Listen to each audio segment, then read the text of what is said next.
안녕하십니까. 박훈탁TV입니다. 미국이 부채 한도 상한에 대해서 최종 합의를 했습니다. 그러나 미국의 디폴트는 결국 불가피할 것입니다.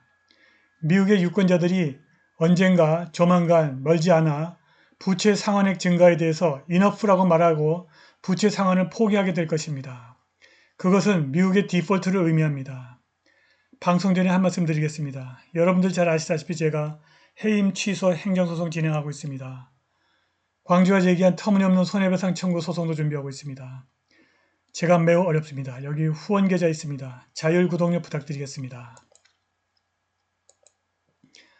케빈 메카시 하원 의장과 바이든이 일요일 정부 디폴트를 피하기 위해서 부채 한도에 대한 최종 합의에 도달했다고 AP통신이 보도했습니다.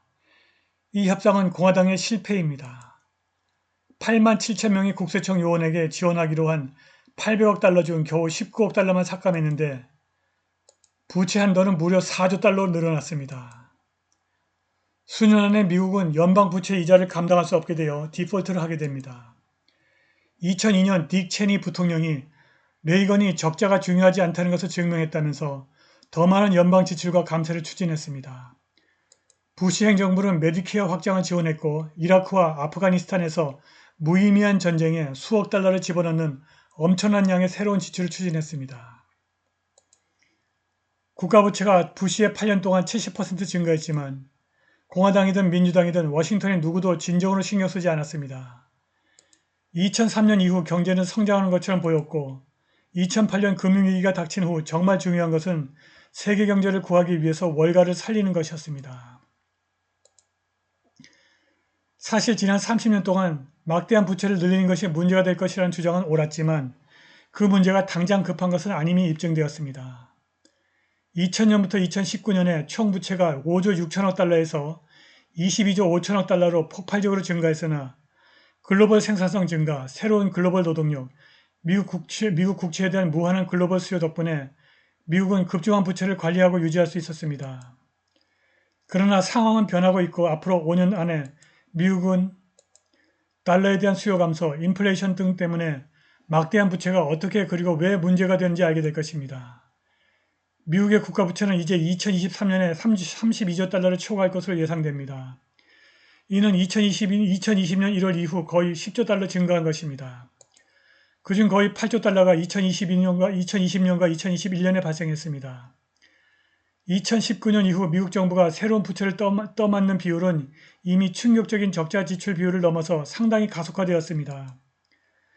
부채가 경제의 전체 규모에 비해서 제2차 세계대전 이후 최고치를 기록했습니다. 2020년에는 GDP 대비 총 연방 부채가 120%까지 치솟았습니다. 이것은 미국을 이전에 볼 수 없었던 평시 부채 수준으로 만듭니다. 그러나 부채를 GDP와 비교하는 것은 정부가 부채를 갚고 이자를 지불할 수 있는 능력에 대해서는 많은 것을 알려주지 않습니다. 보다 현실적인 측정은 연방 세입과 비교한 총부채입니다.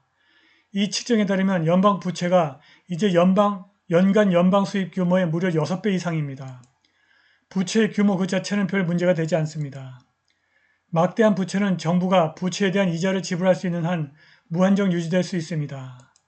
지난 30년은 대부분 동안 미국 정부는 부채 이자를 지불할 수 있었습니다.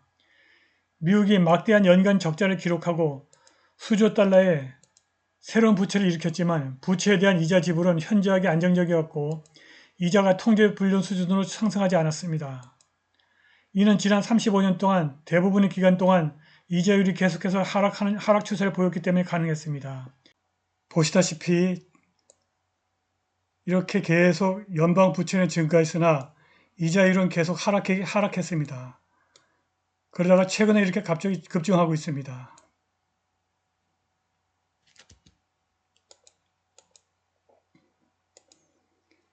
연방 기금 금리를 보면 금리가 하락하는 동시에 부채 수준이 급증했음을 알 수 있습니다. 금리 하락이 이자 지급의 급증을 막았습니다.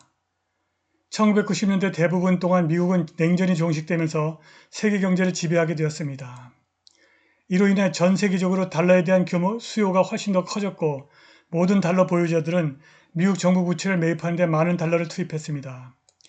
이로 인해 새로운 연방 부채를 발행하는 비용이 상당히 낮아졌습니다. 1999년 이후 유로화의 상승 이후에도 세계화는 유로달러 경제와 마찬가지로 미국 부채에 대한 세계적인 수요를 유지하는 데 도움이 되었습니다. 2008년 이후 미국 중앙은행이 거의 6조 달러 상당의 미국 채권을 사들였기 때문에 미국 부채에 대한 이자율은 더욱 낮아졌습니다. 연방 채권에 대한 이러한 인위적인 수요가 증가함에 따라 금리는 더욱 하락했습니다. 따라서 연방정부가 2009년 이후 국가부채에 수조 달러를 추가했음에도 불구하고 이자 지불은 감당할 수 있는 수준으로 유지되었습니다. 1998년부터 2015년까지 국가부채가 계속 증가함에도 불구하고 총 부채 상환 비용이 증가하지 않았음을 알 수 있습니다. 왼쪽 차트에서 보시듯이 총 부채는 계속 증가했는데 총 이자 비용은 이렇게 상당히 오랫동안 1998년부터 2015년까지 증가하지 않았음을 알 수 있습니다. 그런데 이자 비용이 2017년 이후 연준의 금리 인상으로 증가하기 시작했습니다. 2020년 이후 부채에 대한 이자는 5천억 달러 이상으로 급증했고 더 증가할 것으로 예상됩니다. 여기에서 엄청난 부채 수준의 문제가 보이기 시작합니다.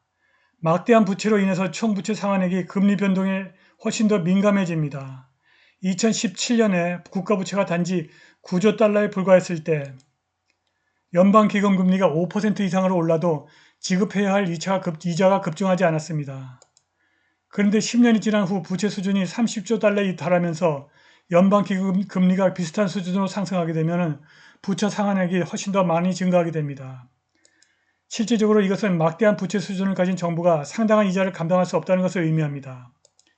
이러한 상황에서 부채 상환액은 국가 연방 지출의 상당 부분을 소비할 때까지 점점 더 커질 것입니다. OMB 예산관리국에 따르면 10년 안에 총 이자 지불액이 1조 4천억 달러를 초과하고 사회보장 및 메디케이에 이어 세 번째로 큰 연방 프로그램이 될 것입니다. 여기서 붉은색 부분이 이자 지급입니다. 그때가 되면 이자 지급액이 국방비 지출을 무려 3천억 달러 초과할 것입니다. 6년 이내에 미국 납세자들은 다양한 폐점과 실패한 사회 프로그램에 대한 오랜 연방 정부 지출을 충당하기 위해서 매년 1조 달러 이상을 모금해야 할 것입니다. 베이비붐 세대는 대부분 사망하거나 양로원에 있을 것이지만 젊은 근로자들은 수십 년 전에 노인들이 일으킨 부채 비용을 지불하게 될 것입니다. 이것은 모두 최상의 시나리오입니다. CBO 및 OMB 추정치는 경기 침체 부재와 안정적인 금리를 가정합니다. 지정학적 현실은 달러에 대한 수요의 상대적인 감소를 예상하고 이는 미국 채권에 대한 수요 감소로 이어질 것입니다. 또 다른 주요 변화는 연준이 더 이상 10년 전처럼 금리를 내릴 자유가 없다는 것입니다. 이 모든 것은 부채 상환액의 끝없는 증가가 지금으로부터 10년 이후에도 유지될 것임을 의미합니다. 유권자들이 연방 부채 이자 지불을 위해서 인기 있는 정부 프로그램에 대한 점점 더 큰 삭감을 견뎌야 한다고 진정으로 동의할까요? 어느 시점에서 유권자들은 부채 상환액 증가에 대해서 enough라고 말할 것입니다. 더 이상 유권자들이 부채 상환을 할 수 없는 지경에 다다르는 것입니다. 그때 국가는 초인플레이션이나 국가부채 위기에 직면하게 됩니다. 그동안 이자 지급액은 계속 증가할 것입니다. 미국이 결국 디폴트를 하게 되는 것입니다. 오늘 방송은 여기까지입니다. 감사합니다.